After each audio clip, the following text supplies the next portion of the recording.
이곳은 경남 합천에 있는 합천호예요. 많은 관광객들이 찾는 관광 명소입니다. 드라이브 하기도 좋고요.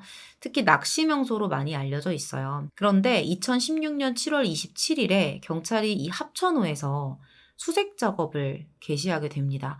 이틀 전에 실종 신고된 46세 여성 정 씨를 찾기 위해서였어요. 이날 수색 끝에 경찰은 물속에서 한 여성의 시신을 발견하게 됐고요. 확인 결과 실종 신고된 정 씨로 밝혀져요. 근데 시신의 상태가 조금 특이했어요. 등에 가방을 메고 있었는데 이 가방 안에 돌이며 보도블럭 이런 무거운 것들이 가득 들어있는 거예요. 그리고 시신의 다리에도 2개의 보도블럭이 달려 있었습니다. 스스로 이런 행동을 하고 물에 뛰어든 걸까요? 그렇게 의문의 시신이 발견되고 18일이라는 시간이 지나요. 2016년 8월 14일에 이번에는 경남 거창 산속에 있는 한 저수지에서 47세의 남성 신 씨의 시신이 발견돼요. 신 씨도 실종 신고가 되면서 이제 경찰이 수색을 하다가 발견한 거예요. 신 씨의 시신의 상태도 이 여성 정 씨의 시신만큼이나 독특했습니다. 조수 방지용 그물막에 쌓여 있었고요. 그 위로 큰 돌들이 덮고 있는 그런 모습이었는데 정 씨와 마찬가지로 다리에 보도블럭이 달려 있었어요. 그리고 너무나도 충격적인 사실은 이 두 사람이 부부 사이였다는 거예요. 부부가 사망하고 각기 다른 장소에서 시간차를 두고 발견이 된 거죠. 그것도 돌을 가득 메고 돌에 가득 묶인 채 말입니다. 어떻게 된 걸까요? 오늘은 이 두 사람이 시신으로 각각 발견되기까지 무슨 일이 있었는지, 그리고 두 사람의 실종과 죽음에 얽힌 의혹들에 대한 이야기도 한번 풀어나가 볼게요. 남편 신 씨의 시신은 어떻게 발견됐을까요? 우선 남편이 실종됐다는 신고를 한 건 딸이었어요. 2016년 2월 1일을 마지막으로 아빠가 집에 돌아오지 않고 있다고 실종 신고를 했고요. 그렇게 신 씨를 찾는 과정에서 시신이 발견된 거예요. 실종 신고를 받은 경찰이 신 씨의 행적을 조사했었는데요. 특별한 행적도 없었고 어딘가에서 돈을 쓴 흔적 같은 생존 반응도 없었습니다. 이런 실종 사건이 있으면 보통 배우자부터 의심해서 조사를 하게 되잖아요. 그래서 경찰이 아내 정 씨에 대한 조사를 진행했는데요. 남편이 실종된 2월부터 2, 3일에 한 번씩 오미자 농장에 갔었다는 사실을 파악하게 돼요. 근데 사실 정 씨는 남편이 실종되고 2달 후인 4월에 오미자 농장을 팔았거든요. 어차피 팔 생각이었다면 왜 그렇게 자주 농장에 왔다 갔다 했을까요? 경찰이 이 부분을 의심했었어요. 혹시 신 씨의 흔적이나 시신이 있는 게 아닐까? 이렇게 추측을 했던 거죠. 그래서 이틀 동안 양수기며 각종 장비들을 동원해서 물을 퍼냅니다. 근데 정말 그 안에, 저수지 안에 실종된 신 씨의 시신이 있었던 거죠. 물속에 있었잖아요. 이미 온전한 상태가 아니었어요. 부패가 되게 심했고요. 거의 신체 일부만 남아있는 상태였습니다. 가족들은 시신의 다리에 있는 문신을 보고 실종된 신 씨라고 확신을 했고요. 최종적으로 신 씨가 맞다고 확인이 됩니다. 근데 당시 확인했던 몇 가지 특징들을 통해서 타살 가능성이 제기가 돼요. 신 씨의 손과 발이 테이프로 묶인 상태였고 약 80kg 정도 되는 돌덩이들과 함께 조수방지용 그물에 덮여 있었던 거죠. 아까 말씀드렸던 부분이에요. 조수방지용 그물은 과수원에서 새들의 접근을 막는 그물입니다. 발목에는 보도블록 2개도 함께 매달려 있었습니다. 스스로 일했을 가능성은 거의 희박하죠. 신 씨의 시신이 물 위로 떠오르지 않게 하려는 누군가의 조치로 보인다는 거예요. 그리고 입고 있는 옷을 보면 두꺼운 겨울 잠바에 겨울용 등산 셔츠, 겨울용 바지를 입고 있었거든요. 근데 신발은 또 신고 있질 않았어요. 신발을 신지 않은 모습, 이것 또한 누군가 사망한 신 씨를 저수지로 옮긴 게 아닌가. 그러니까 타인의 어떤 손길이 있었다. 이런 의심을 해볼 수 있는 부분이겠죠. 물론 어떤 이유에 의해서 일부러 벗겼을 수도 있겠지만요. 누군가 신 씨를 살해하고 시신을 물속에 유기한 건지 아니면 강제로 물속에 가라앉혀서 익사하게 만든 건지 그건 아직 확실하지 않지만 타살된 것만은 확실해 보여요. 가장 정확한 건 부검을 해봐야 알겠죠. 바로 국가수 부검을 실시합니다. 결과가 어떻게 나왔을까요? 시신의 부패가 너무 심해서 사인을 밝힐 수가 없었어요. 다만 이 부패 상태나 여러 정황들, 뭐 시신이 입고 있었던 옷이라던가 이런 것들을 봤을 때 사망 시점은 신 씨가 가출했던 시기인 2016년 2월로 보였습니다. 이미 계절도 2번이나 바뀌고 물속에 있었으니까 부패가 얼마나 심했겠어요. 근데 사실상 부패가 좀 심했어도 뭔가 골절상 같은 거라도 있었으면 흔적을 찾을 수도 있었을 텐데 그런 것들도 전혀 없었고요. 뭐 목졸림이나 외상 이런 것들도 부패가 심해서 발견할 수가 없었습니다. 독극물이나 약물 검사도 할 수가 없었어요. 결국 사인을 밝히지 못해요. 자, 그러면 아내 정 씨의 시신은 어떻게 발견이 됐을까? 정 씨에 대한 실종 신고를 했던 사람도 큰딸이었습니다. 당시 정 씨가 사라진 위치가 합천호 근처였기 때문에 경찰이 그 주변이랑 물속을 수색하다가 시신을 발견했던 거죠. 자, 여기에요. 자료 조사하면서 이 정 씨 시신 발견 과정에 대한 내용은 자료가 많지 않았었는데요. 앞서 말씀드렸던 시신 발견 당시의 모습을 보면 남편 신 씨처럼 누군가에 의해 타살됐을 가능성도 좀 높아 보이죠. 뭐 돌 같은 게 매달려 있기도 했고요. 물론 심각한 외상을 입은 흔적이 없었던 걸로 봐서 스스로 목숨을 끊었을 가능성도 있어 보이긴 했지만 아직까지는 타살 가능성이 조금 높지 않을까. 지금까지는 조금 그렇게 보여요. 자, 그렇다면 이 두 사람의 실종 당시 정황이 조금 궁금해지는데 어떻게 될까요? 남편 신 씨는 2016년 2월 1일에 외출을 했다가 지인 5명과 술을 마신 뒤로 연락이 끊긴 상태였어요. 밤늦게 이제 귀가하는 모습이 목격된 게 마지막이었습니다. 근데 특이하게도 휴대전화와 지갑은 집에 두고 나가요. 둘 중에 하나만 놓고 나갔다면 외출하면서 깜빡하고 안 갖고 간 거라고 생각할 수도 있겠지만 둘 다 놓고 나간 거라면 이건 조금 특이한 상황이 아닐까라는 생각이 들죠. 그게 뭔진 모르겠지만. 근데 더 이상한 건 이 가족들이 아빠가 사라졌잖아요. 근데 남편이 사라진 거잖아요. 근데 이 실종 신고를 바로 안 했다는 거예요. 휴대폰과 지갑을 두고 나간 사람이 연락이 안 된 지 5개월 가까이 다 되어 가는데도 신고를 그렇게나 늦게 했던 겁니다. 거의 6개월, 5개월 이렇게 지나고 나서 했거든요. 심지어 실종 신고도 큰딸이 했었잖아요. 그래서 이후에 나오겠지만 경찰이 이 내용에 대해서 이제 물어봐요. 왜 이렇게 늦게 신고를 했냐 이렇게 물어봤을 때 신 씨가 가출을 했다고 생각했기 때문이다. 이렇게 말을 했거든요. 이런 부분에 대한 의문점도 제가 앞으로 정리를 해볼게요. 아내 정 씨의 실종 당시 정황은 이렇습니다. 7월 25일에 정 씨가 큰딸한테 그랬대요. 이제 아빠 실종 신고를 할 때가 됐다. 그래서 이 두 사람이 실종 신고를 하러 함께 외출을 했었는데 합천호 근처에 다다랐을 때 정 씨가 갑자기 차를 세우고 딸한테 화장실에 다녀오겠다. 이러면서 내리더래요. 근데 그렇게 화장실에 가겠다고 갔던 엄마의 모습, 그러니까 정 씨의 모습이 마지막이었다는 겁니다. 큰딸이 계속 엄마를 기다리다가 경찰에 실종 신고를 했던 거죠. 한마디로 아빠 실종 신고를 하러 가던 길에 엄마가 실종된 그런 상황인 거예요. 근데 특이한 건 엄마에 대한 실종 신고를 하면서 사라진 지 6개월이나 된 아빠에 대한 실종 신고도 같이 하는 게 맞잖아요. 근데 정 씨의 큰딸은 엄마에 대한 실종 신고를 먼저 하고 아빠에 대한 실종 신고는 그 다음날 추가로 합니다. 특이하죠? 왜 일을 2번 했을까요? 실종 신고와 시신 발견을 시간 순서대로 설명을 하자면 7월 25일에 딸이 엄마의 실종 신고를 하고 그 다음날 신고를 했어요. 아빠에 대해서. 그리고 그 다음날인 27일에는 엄마의 시신이 발견됐고 18일 후인 8월 14일에 아빠의 시신이 발견이 된 겁니다. 처음에 실종 사건으로 수사를 진행하려고 하다가 시신이 발견되면서 경찰이 이제 수사 방향을 살인 사건으로 바꾸게 돼요. 일단 아내 정 씨의 경우에는 이 시신의 반항은이나 외상은이 전혀 없었기 때문에 스스로 목숨을 끊었을 가능성이 높다고 판단이 됐습니다. 자, 그렇다면 아내가 맸던 그 돌이 가득 들어있는 가방도 지금 스스로 맸다라고 경찰이 판단을 하는 거예요.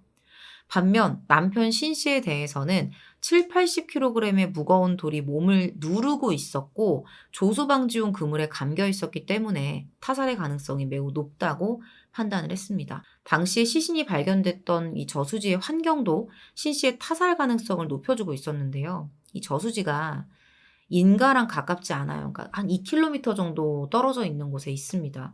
저수지를 축조한 게 30년 정도 됐다고 하는데 너무 깊고 외진 곳에 있다 보니까 되게 막다른 길에 있어요. 그래서 마을 사람들조차도 이 저수지가 있다는 사실을 모를 정도였다고 해요. 이외에도 이 저수지와 주변의 특징에 대해서 들어보시면 누가 과연 이런 곳을 찾아올 수 있을까? 이런 의문이 더 커지게 되실 거예요. 근처에서 농작물을 재배하는 게 아니라면 사람이 거의 접근하지 않는 곳. 게다가 이 저수지는 산 중턱에 있어서 가는 길 자체가 되게 좁고 굴곡도 심합니다. 일반 차로는 못 가요. 사륜차만 통행할 수 있어요. 거기다가 이 저수지 주변에 여름이 되면 풀이 엄청 많아져요.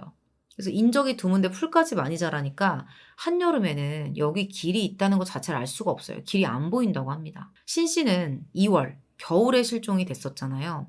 경찰이 신 씨의 사망 시점도 실종됐던 2월로 보고 있는 상황이었는데 사망과 유기 당시가 겨울이기 때문에 풀이 많이 자라지 않아서 범인이 이곳에 차로 접근하기 쉬웠을 거라고 추측했어요. 여름이 아니니까요. 자, 그러면 범인은 이렇게 외진 저수지를 어떻게 알고 이곳에 시신을 유기했을까? 이곳을 안다는 것조차 쉽지 않을 텐데요. 앞서 말씀드린 것처럼 아내 정 씨가 이 저수지에서 10여 미터 떨어진 가까운 곳에서 오미자 농사를 짓고 있다고 말씀을 드렸었죠. 저수지는 수생식물로 물 위가 가득 차 있어서 육안으로는 물속을 볼 수 없을 정도의 상태였거든요. 정 씨가 아주 가까운 곳에서 농사를 지었으니 이 저수지의 특징을 잘 알고 또 지리에도 익숙했겠죠. 만약에 정 씨가 남편을 살해한 범인이라면 이곳이 시신을 유기하기에는 최적의 장소라고 생각했을지도 모릅니다. 그리고 여기가 풀 때문에 사륜차만 다닐 수 있는 곳이라고 말씀드렸었잖아요. 정 씨도 사륜차를 가지고 있었어요. 그걸 타고 다니는 모습이 4월까지 목격이 됐었다고 해요. 범인이었다면 시신을 유기하기에 최적인 장소, 아무도 모르는 낯설고 숨겨진 장소, 그리고 휴대폰까지 두고 나간 남편이 실종되고 6개월 동안 찾지 않았던 이런 정황들. 사실 정 씨가 남편을 살해했다는 의심이 드는 건 억측은 아니라는 생각이 들기도 하죠. 이렇게 모든 정황이 정 씨가 신 씨를 살해했거나 아니면 최소한 사망과 유기에 관여했다는 가능성을 생각하게 하는데 조금 이해가 안 가는 의문스러운 부분도 있어요. 어떻게 여자 혼자서 건장한 남자를 살해하고 이렇게 좁고 힘든 곳에 와서 유기를 할 수가 있냐. 그것도 돌까지 막 감아서 무거운 돌을 막 들어가면서까지 이럴 수 있을까? 이걸 동원했다면 사실 더 힘들겠죠. 그래서 정 씨가 만약에 범인이다라고 하면 공범이 있을 거다. 이런 추측도 있었습니다. 그러면서 뭔가 공범에 대한 그런 증거물이나 뭐 신 씨를 살해하거나 유기할 때 사용한 증거물이 저수지 안에 있을 수도 있다. 이런 가능성을 생각하게 된 거죠. 그물로 시신을 감싸는 과정에서 뭐 옷가지나 가방, 소지품 이런 것들을 떨어뜨릴 가능성도 있다고 본 거예요. 이 저수지가 교실 한 칸 정도의 넓이였는데 경찰이 이 저수지를 빽빽하게 뒤덮은 수생식물들 아까 있다고 말씀드렸는데 이걸 다 걷어내고 여러 장비를 동원해서 이틀간 저수지에 물을 뺀 뒤에 샅샅이 수색을 했는데요. 안타깝게도 이 사건에 도움이 될 만한 증거물을 발견하지는 못합니다. 그래서 경찰이 이 가족들의 행적도 확인해 볼 필요가 있다고 판단을 한 거죠. 특히 이런 사건들은 사망보험금이 원인이 되는 경우들이 많잖아요. 그래서 경찰이 가족들의 그런 통신 기록, 계좌 기록, 사망보험금 이런 것들을 조사했는데 여기서도 별다른 특이점은 없었습니다. 사망보험금 때문에 누군가를 살해한 그런 사건이라고 보기에도 어려웠던 거죠. 그러면 혹시 이 부부 자체가 뭔가 문제가 있었던 걸까? 뭔가 연관되어 있는 치적 문제가 있거나 원한을 품은 사람이 있을까? 그리고 채권 채무 문제 이런 것도 조사를 해봤는데 여기서도 문제가 될 만한 부분은 발견하지 못했어요. 여기까지 들어보시면 되게 답답하시죠? 부부가 서로 다른 시기에 실종되고 또 서로 다른 시기에 시신으로 발견이 됐는데 증거물 하나도 없고 자살인지 타살인지 확신할 수 없는 그런 상황이잖아요. 지금부터는 정 씨와 신 씨 부부 실종 사건에 제기된 여러 의문점 그리고 의혹들에 관한 이야기를 한번 해볼게요.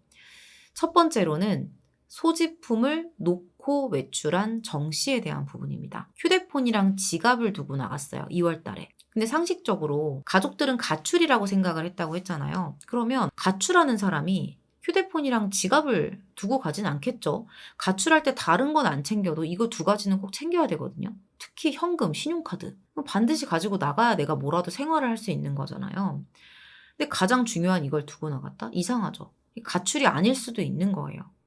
정황만 봐도 그냥 우리가 봐도 아닌데 가족들은 이걸 보고 몇 달 동안이나 가출이다. 이렇게 생각을 하고 있었다는 겁니다. 두 번째는 늦어진 실종 신고에 대한 부분이에요.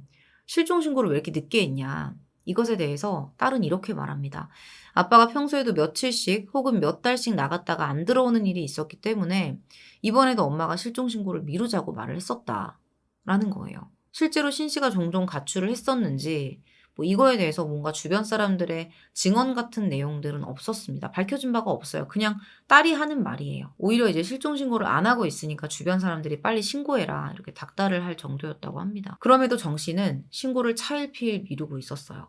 그러다가 7월 25일이 됐을 때 큰딸에게 기다릴 만큼 기다렸지, 이제는 신고할 때도 됐지.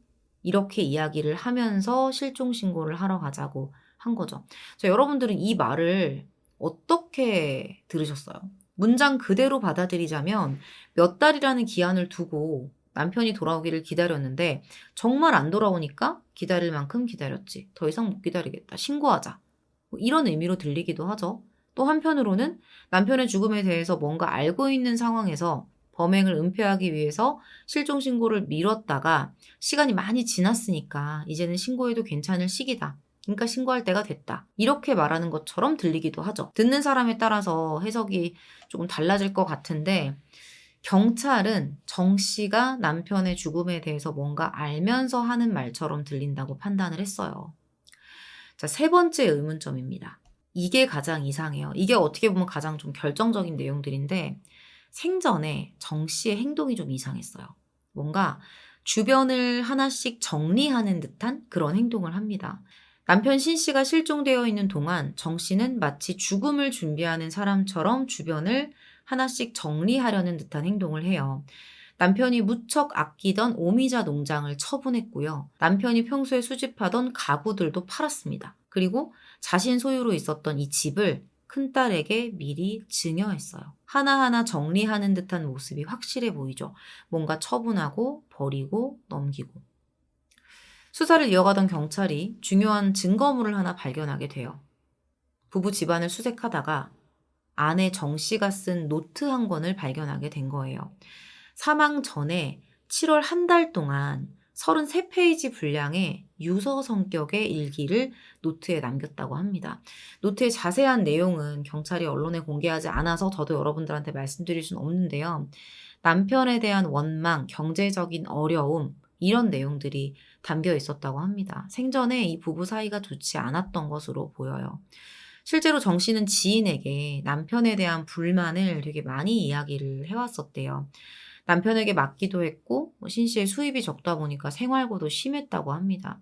지방지 기자 일을 하고 있었는데 한 달 수입이 100만 원 미만이었대요. 근데 자녀가 6명이었거든요. 이 아이들을 키우면서 경제적으로 엄청나게 쪼들렸겠죠. 거기다가 오미자 농장을 짓겠다면서 은행에 6천만 원의 대출을 받으면서 이 부부의 생활은 더 어려워졌을 것으로 보입니다.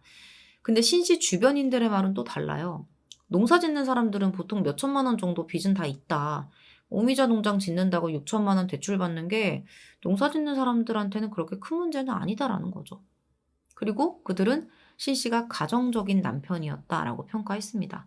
밖에서 보는 건 사실 잘 모르는 부분이기는 해요. 이렇게 신 씨의 시신이 발견되고 한 달 후에 수사는 결국 종료됩니다. 경찰은 아내가 남편을 살해한 뒤에 죄책감을 느끼다가 스스로 호수에 뛰어들어서 목숨을 끊은 것이다. 이렇게 판단을 했어요.